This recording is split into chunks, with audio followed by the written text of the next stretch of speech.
Hey guys, Ron here, and a few months ago I made a video that answered an important question.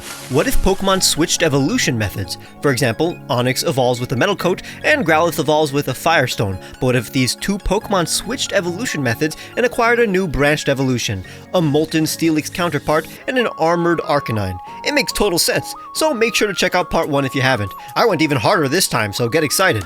Leave a like if you want to see more of this concept, and subscribe to know when future parts come out. Consider supporting the channel on Patreon or clicking the join button to become a YouTube member so that more time is afforded to create more Fakemon per video, like I'll do in this episode. But considering you clicked on this video, I'm sure you're in an artistic vibe. And with today's sponsor, Clawlab, you may just find the perfect way to create art that you can feel. Have you ever heard of tufting before? It's the technique used to create rugs and wall hangings, usually with a tufting gun that shoots yarn through fabric. And now that Clawlabs is here, it's way easier to make these custom creations. Clawlab's tufting gun is made for artists of all levels. It's surprisingly lightweight, so you can work comfortably for long sessions without any strain. The adjustable speed gives you full control whether you're a beginner or expert, while the reduced vibrations keeps your line smooth and your hands steady. Safety is a priority too, with an enclosed design that helps prevent, accidents while you focus on your flow. And with their sturdy tufting frame, adjusting fabric tension is quick and effortless. And the whole setup is designed to work seamlessly with a bunch of different tufting styles. Whether you're crafting wall art, rugs, studio pieces, or something to put on your desk, it's got you covered. Even the full kit is thoughtfully built, with a chic case that you can store and carry anywhere. It really sets up fast and easy. Whether you're a hobbyist testing the waters like me, or starting a small business selling rugs or something, you'll be tufting in no time. I mean, I never even considered tufting until Clawlab came along, but I love interior design. And the thought of making small little Pokemon rugs that I can place throughout my new apartment got me super excited. I thought, why not test out the tufting gun by making my Sceptile 7 icon? Unfortunately, I was so excited that I kind of forgot that you're supposed to draw the stencil flipped, and while it's a good second attempt, I'll be using Clawlab's tufting kit throughout the coming months to perfect what could be a lifelong hobby. Look at this. Look at this. It feels so good. Another tip I learned while testing out my kit is that the more you tighten the cloth using the tufting frame, the better the gun works. I mean, now that I made sure that you guys don't make any beginner mistakes, you'll have even more fun tufting with Clawlab's kit. And if you think tufting is your next passion, click the link in the description to get yourself a Clawlab tufting kit. Use this opportunity now because this exclusive code is only valid for the first 100 people. And if you end up getting a kit, I would love to see your creations. So please submit your designs using the form in the description, and you could get the Clawlab X Truegreen Pokemon Mystery Box. Or you can still submit your designs on Twitter or Blue Sky using hashtag TruegreenXClawlab. And maybe tuft one of my Fakemon if you need some inspiration. Look at it! Let's begin by switching up the evolutionary methods of Dusclops and Vulpix, giving them each other's items and seeing where that takes their designs. Dusclops will now evolve with a Firestone, igniting into a blazing new form that takes its Lantern Yokai inspiration to the next level. To push the concept even further, this evolution will resemble a lighthouse, its body acting as a beacon for lost souls. This ties perfectly into Dusknoir's lore, especially that strange antenna it already has, which receives signals from the underworld. Our lighthouse evolution will have something kind of akin to that. So this is one of those opportunities to take a Pokemon and make it long. I've been waiting to finally make a long evolution for years. It was a trend on Twitter.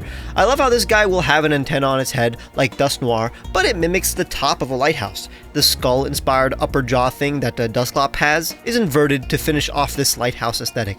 A flame on top, and the stripes of a Dusclops work as the stripes of a lighthouse. Floating arms like Dusclops so that the silhouette stays looking like a lighthouse. It'll have holes on its body that look like windows, and the colors of a Dusclops, but with fire. Works perfectly. It even kind of makes it look like a firefighter for some reason.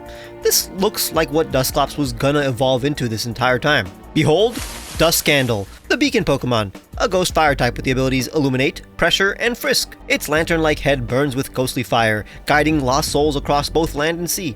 Duscandle is watchful and ever vigilant, scanning the horizon for wandering spirits. It dwells near coasts and cliffsides, where it uses its supernatural light to lure in the souls of travelers who got lost at sea. Sailors pray to see its flame from afar, though whether the light means salvation or doom depends entirely on Duscandle's judgment. In battle, Duscandle unleashes optic blasts of ghostly fire that sear both body and soul. I like how this Pokemon has its own way of doing the job of a Grim Reaper compared to the more traditional Grim Reaper that Dusknoir is. Seeing this wandering in the overworld would be pretty eerie. Meanwhile, Vulpix will evolve with a Reaper Cloth, transforming it into a ghostly fox yokai. This evolution will lean more into Kitsune folklore, drawing from the designs of traditional Kitsune masks and maybe even a slightly more masculine counterpart to Ninetales.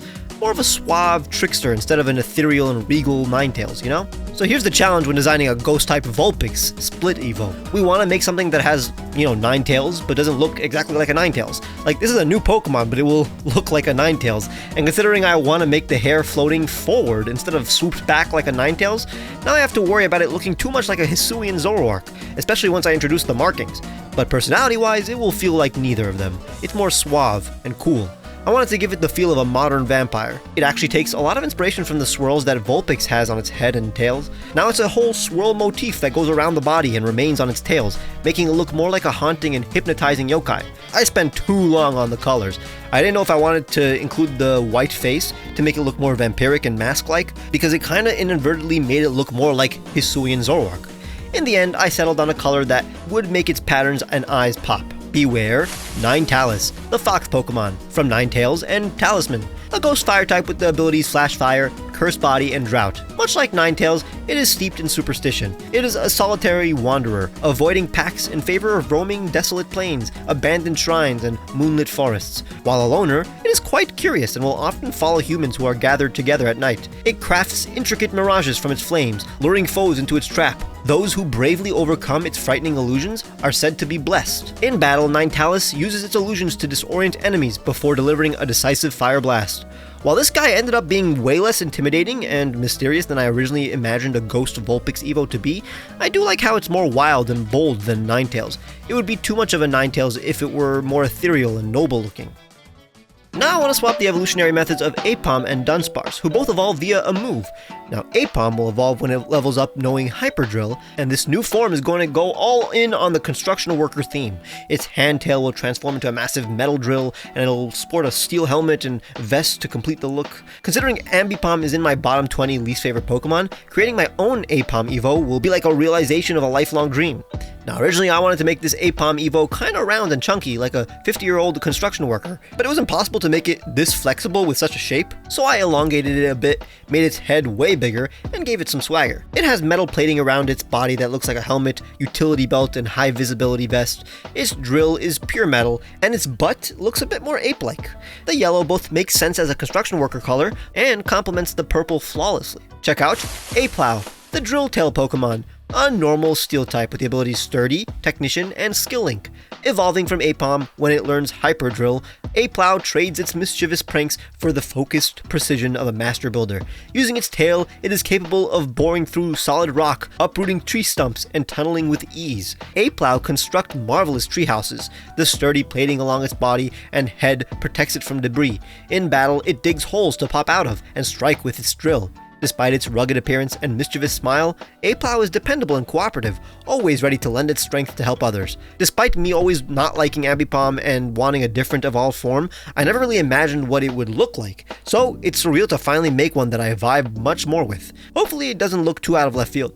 As for Dunsparce, evolving by learning Double Hit will lead to something a little underwhelming. To match the wonderfully redundant nature of the Dunsparce, this evolution will simply be a two-headed Dunsparce. But I do want to lean into the Cobra aesthetic with some intimidating patterns to contrast with the fact that it's a dopey Dunsparce. Okay, so imagine a Dunsparce but with two heads. That also means it has two thoraxes. To differentiate it from a Dunsparce, however, it has less wings, a less prominent drill tail, spikes on the head to land a double hit with, and these belly patterns that look like a pair of eyes and a smiling mouth.